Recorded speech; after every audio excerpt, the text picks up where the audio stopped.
Okay, so the second FA Cup quarter-final has just finished between Brighton and Forest. It went to penalties. Nottingham Forest have come out on top 4-3.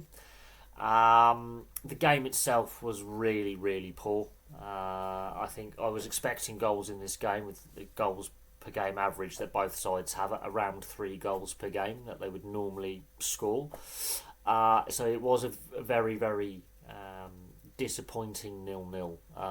The extra time, ironically, was a little bit more entertaining than the 90 minutes. The first half of normal time was dreadful, absolutely dreadful. Nottingham Forest were the slightly better side in the first half.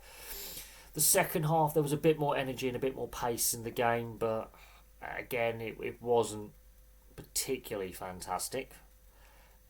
It was not a very memorable. It wasn't a memorable game. The big talking point is the penalty shout and the VAR check, and well, technically there's 2 penalty shouts in the space of 20 seconds. Whilst the first one is actually being checked while play is continuing, because that is the letter of the law that the check will be ongoing. That's cleared, but while that's being checked and cleared by VAR, Mitoma and Anderson. Now Mitoma's gone in for a tackle, and he's facing away from the ball, and he's facing away from Anderson. Anderson treads on Mitoma's arm and falls over. We have seen them given as penalties. The referee on the field gave it as a penalty. It does go for the check, but the length of the time that the check takes just sums up the game. I do think the decision is probably correct. And there'll be those Nottingham Forest fans who would disagree with that. There'll be those Brighton fans that do agree with that. There'll be some Brighton fans who think they got lucky there. There'll be some Forest fans who probably think it isn't a penalty. No one's going to agree on that, but it's the length of time for the check. And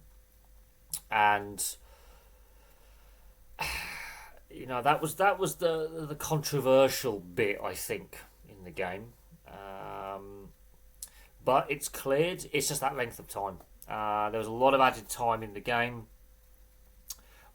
but it wasn't a very memorable game. There were flashes here or there. There was the odd opportunity, and as the game wore on, I think fatigue did have an impact, which meant there was a bit more space and more sloppiness and more mistakes, which happens. Which fatigue adds that element of the mistake and the error and the space, which you would think open things up, and this might become a bit more of an open game. There was the odd opportunity. Both keepers have done their job well with the few saves they've had to make. There wasn't a lot of shots on target, and there wasn't a lot of goal mouth action, really. Extra time, I think, again, that fatigue factor starts to play a part. Brighton started to take control of the game. In the second half of extra time, they were besieging the Forest goal at this point. And then, full time came in extra time, just as the game was starting to bubble a little bit. So the second half of extra time was the best bit of the game, and it wasn't the best, but there was more opportunities, there was more energy and urgency by Brighton. And then we go to penalties. Now, Sells, the Forest keeper, has saved 2 of them.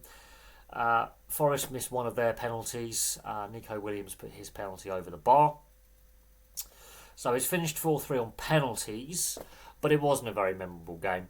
Nottingham Forest, I've actually been a bit disappointed with their performances in the FA Cup because they've been reliant on the penalty shootout against Exeter and Ipswich and now against Brighton. I have been a little bit disappointed with Nottingham Forest, considering how well they've done in the league and how entertaining they've been in the league and their goal scoring and their counter-attacking play.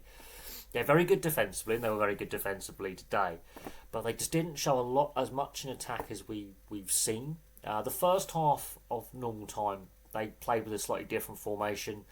They had Hudson-Odoi and Elanga on the bench, which impacted how they approached the game. They had more possession than normal. They just didn't look as confident in attack with the amount of possession. Brighton are also very good defensively.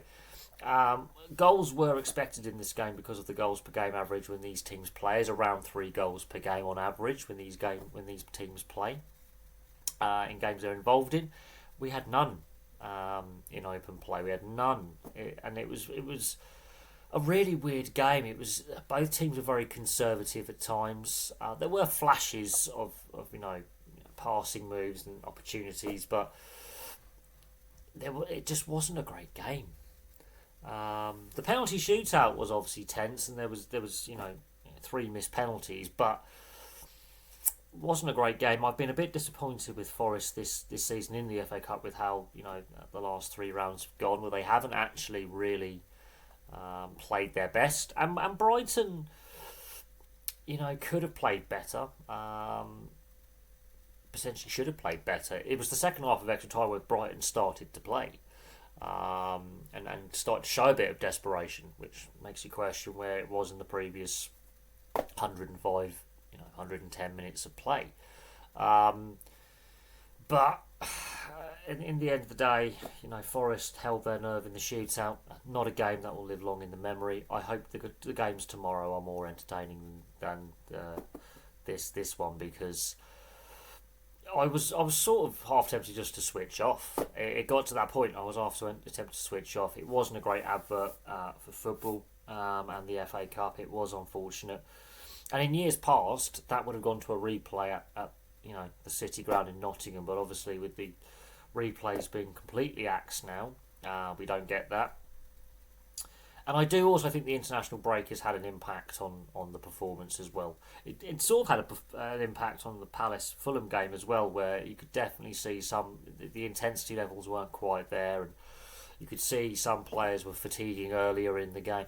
I do think the international break has had an impact on the 2 games today. More of an impact in this one. There was they showed the starting lineups, and now these players have played all over the world, the miles they've had to travel, and the amount of minutes they played in the international break with the travel they've had. So you could argue that the international break has disjointed preparations as well, but not a great advert for the game, this one. So there we go. Forest beating Brighton 4-3 on penalties in a very, very disappointing non-event of a match, really. So there we go. Thank you very much for watching. Place your thoughts on the game in the comments section below, and I will have some, hopefully more entertaining match reviews for you tomorrow. But for me, for now, thank you very much for watching, and I'll have some more content for you all very, very soon.